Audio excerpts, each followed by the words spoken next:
The Green Bay Packers were able to bring in 9 new players during this NFL draft cycle. One could come to the conclusion that based off their selections, the Packers' focus was to build or strengthen the depth at certain positions on the roster. For example, you can see that the offensive line was a focal point, adding tackle Jon Runyan and guard Simon Stepanek out of Indiana. And in round 7, adding defensive end Jonathan Garvin out of Miami helps build the depth on the edge with twitchy guys who can also pressure the quarterback.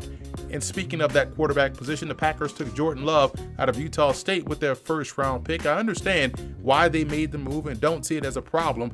Many would say Green Bay should have taken a wide receiver with this pick, but maybe the Packers trust their depth chart at the position and feel strongly about the guys that they currently have on the roster. What they don't have is a potential heir apparent to Aaron Rodgers, who is 37 years old. And it makes sense to add a quarterback now instead of desperately trying to add one later. And the reason why Jordan Love makes sense to me is that he's a toolsy guy who needs some refinement within this game. And I've said this before, he reminds me a lot of DeShone Kizer when he was coming out of Notre Dame. And what he will have the benefit of that Kizer didn't is time to grow, develop, learn the system, and smooth out those rough edges to his game. So whenever Rodgers is no longer a Packer, Love can make the transition rather seamlessly. And this was a long-term business type of a selection. So to me, it made a lot of sense.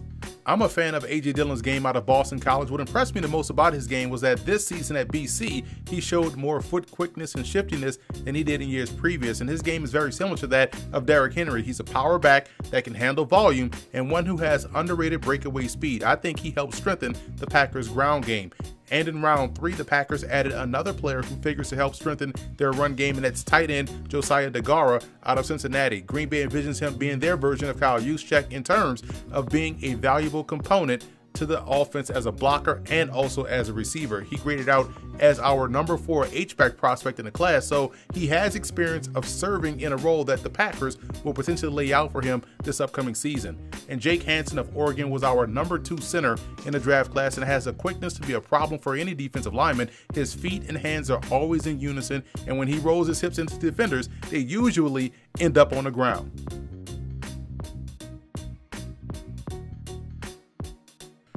Cornerback Will Sunderland out of Troy has above average footwork and technical skills. He's got very good awareness in zone coverage, staying patient and doesn't fall for the banana in the tailpipe. And I like how he has the length to make things very difficult for both the receiver and the quarterback. Another cornerback in Stanford Samuels III out of Florida State is another one of these long-armed defensive backs who has the type of heavy hands to excel in press coverage. He's a very aggressive player, and it shows itself in how he attacks the receiver and the ball carrier in the run game. I think he could even transition to a safety down the line. North Dakota State's Zach Johnson is a technician in the run game and wastes no time in attacking downhill. He's got great pad level for a 6'6" interior offensive lineman, and with that, combined with his excellent hand placement, he consistently is able to get movement up front. Tipa Galeai out of Utah State is a versatile player who can play the edge, he can play sandbacker, or even a defensive end with his hand on the ground.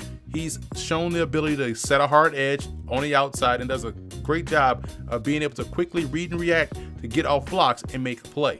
Now, Green Bay also signed 2 Prairie View A&M Panthers, and we'll start with tight end Jordan Jones, who reminds me a lot of Jordan Reed. He started his career at Grambling before transferring to the Panthers, and he's a fluid athlete that is a natural pass catcher who is very comfortable in catching the ball away from his body. And quarterback Jalen Morton has tremendous upside, in my opinion.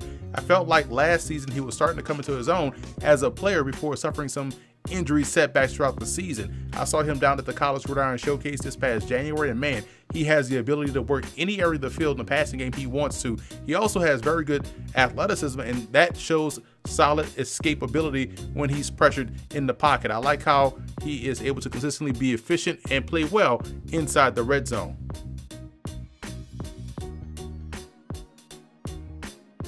I gave the Packers a B for their draft. To me, the Dillon and DeGuara picks, along with what they added along the offensive line with Jon Runyan, Jake Hansen, and Simon Stepanek, points to what could possibly be a philosophy change on the horizon for Green Bay. It feels like under head coach Matt LaFleur, the Packers want to become a team that plays efficient in the passing game while wearing you down in the run game and with their defense. So when you look at it from that scope, the picks start to make a lot of sense. They didn't have a ton of pressing needs, in my opinion, per se. So at any rate, they were able to add good quality depth across the roster.